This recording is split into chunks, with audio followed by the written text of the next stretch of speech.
Hello viewers, welcome to my channel. তো দেখতে পাচ্ছ আজকের এই ভিডিওতে আমি নিয়ে এসেছি IIT Indian Institute of Technology ভুবনেশ্বরে যে নতুন পোস্টে ভ্যাকেন্সি বেরিয়েছে সেইগুলো সম্বন্ধে আজকে এই ভিডিওতে আপডেট দেবো।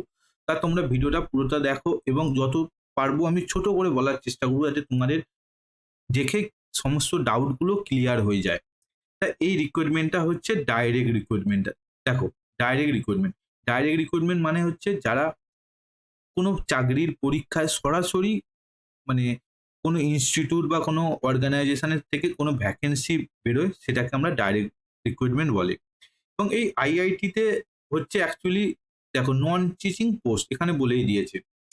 তা এই নন টিচিং পোস্ট মানে কি? নন টিচিং পোস্ট মানে হচ্ছে আইআইটি আমরা কি জানি? আইআইটি মানে হচ্ছে ইঞ্জিনিয়ারিং কলেজ এবং যেখানে সমস্ত রাজ্যের বা দেশের বড়, বড় মানে খুব ট্যালেন্টেড স্টুডেন্টরা এই আইআইটি কলেজে চান্স পায় পরীক্ষা দিয়ে। তা এইখানে হচ্ছে নন টিচিং পোস্টের জন্য যে ফর্মগুলো বেরিয়েছে সেটা তোমরা কিভাবে এপ্লাই করতে পারবে? সেটা তোমরা এপ্লাই করতে পারবে হচ্ছে অনলাইন অ্যাপ্লিকেশন। দেখো, ভালো করে দেখো। অনলাইন অ্যাপ্লিকেশনের মাধ্যমে তোমরা এই ফর্মটা এপ্লাই করতে পারবে। ওকে? Doubt clear? এবার হচ্ছে এই যে ফর্মের জন্য কি কোয়ালিফিকেশন দরকার?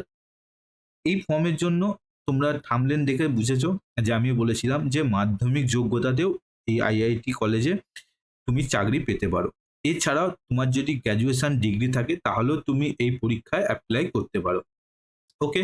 তা তুমি মাধ্যমিক পাসে কি বা কতগুলো সিট আছে, কি কোন পরীক্ষার জন্য তুমি ফিল আপ করতে পারবে একবার দেখে নাও চলো। এখানে দেখতে পাচ্ছ যে একটা মাল্টিটাস্কিং স্টাফ। এই মাল্টিটাস্কিং স্টাফে তোমরা হচ্ছে এপ্লাই করতে পারবে যারা মাধ্যমিক যোগ্যতার জন্য ফর্ম ফিল আপ করতে চাইছো। তা এজ লিমিট কত? এজ লিমিট হবে ২৭ বছর। ওকে? তা এখানে দেখো মাল্টিটাস্কিং স্টাফে তুমি হচ্ছে মাধ্যমিক, দেখো আমি আগেই বললাম মাধ্যমিক যোগ্যতা থাকলে তোমরা এই পরীক্ষা ফর্ম ফিল আপ করতে পারবে। ঠিক আছে? কিন্তু আরেকটা জিনিস মাথায় রাখতে হবে, মিনিমাম ৩ বছরের অ্যাডমিনিস্ট্রেটিভ এক্সপেরিয়েন্স। এই অ্যাডমিনিস্ট্রেটিভ মানেটা কি? অ্যাডমিনিস্ট্রেটিভ মানে হচ্ছে যারা হচ্ছে প্রশাসনিক কাজকর্ম করে। সেই প্রশাসনিক কাজকর্মের একটা এক্সপেরিয়েন্স থাকলে তখন তোমরা এপ্লাই করতে পারবে। তা কোথা থেকে এই এক্সপেরিয়েন্স হতে হবে? এটা হতে হবে যেকোনো রেপুটেটেড এডুকেশনাল ইনস্টিটিউট বা গভর্নমেন্ট অর্গানাইজেশন। যদি তুমি সরকারি কোনো জায়গা থেকে যদি তোমার এক্সপেরিয়েন্স থাকে তাহলে তুমি করতে পারো। এই এক্সপেরিয়েন্সটা কিসের হতে হবে? Computer knowledge. The computer knowledge. এছাড়া তুমি ধরো কোনো স্কুলে, প্রাইভেট স্কুলে তুমি চাকরি করছো যেখানে তুমি ধরো অফিসিয়াল কোনো ডাটা এন্ট্রির কাজ করো, সেখানেও তুমি এই যদি এটা থাকে, যোগ্যতাটা থাকে তাহলে তুমি এপ্লাই করতে পারবে। ঠিক আছে? তা এই মাল্টিটাস্কিং স্টাফের ভ্যাকেন্সি কতগুলো একবার আমরা দেখে নিই আগে।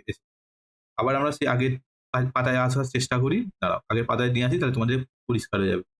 এই মাল্টিটাস্কিং স্টাফের ভ্যাকেন্সি হচ্ছে দেখো ৫ খানা।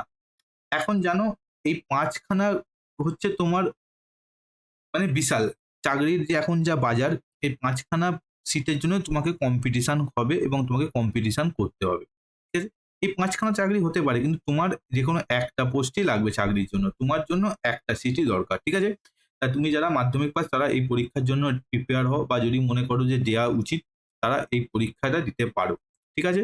তা এবার আসবো আমি হচ্ছে যারা গ্র্যাজুয়েশন পাস তারা কি ফর্ম ফিল আপ করতে পারবে বা কোন পোস্টের জন্য এলিজিবল। ঠিক আছে?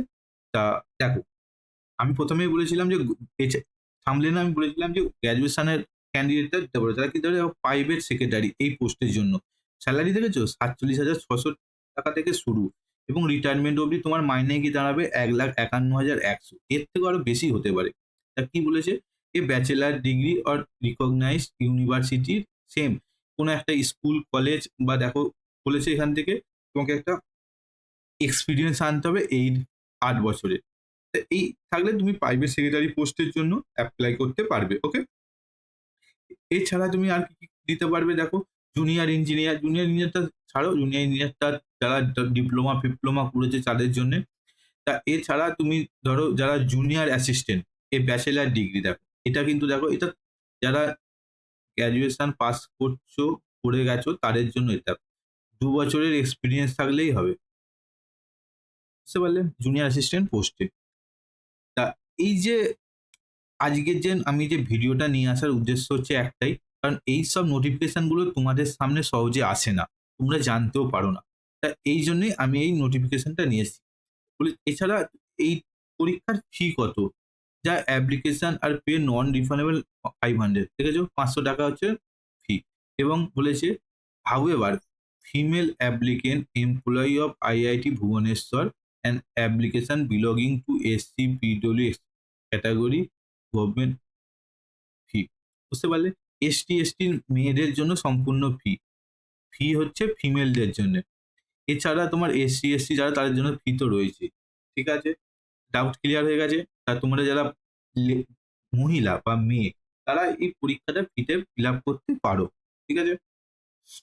তা লাস্ট ডেট কবে? ওপেনিং এটা অনলাইনে ফিল আপ করতে হবে, দেখো অনলাইন, পুরো অনলাইনে, এবং এর ওপেনিং ডেট সাবমিশন ডেট ৩/৯/২০২৪ এবং ২৪, মানে অল্প কয়েকদিন সময়। তোমরা তাড়াতাড়ি ঝটপট এই যদি মনে করো যে পরীক্ষাটার জন্য প্রিপারেশন হচ্ছ, তারা এই ফর্মটা ফিল আপ করে ফেলো। আর কি আছে দাঁড়ান ভিডিওটা দেখে নেওয়ার চেষ্টা করি।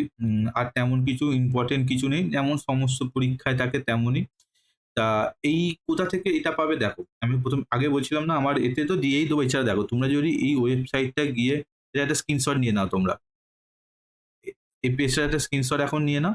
তা এই ওয়েবসাইটে গেলে তোমরা কিন্তু এই পুরো নোটিফিকেশনটা পাবে এবং এখান থেকে তোমরা অনলাইনে ফর্মটা ফিল আপ করতেও পারবে।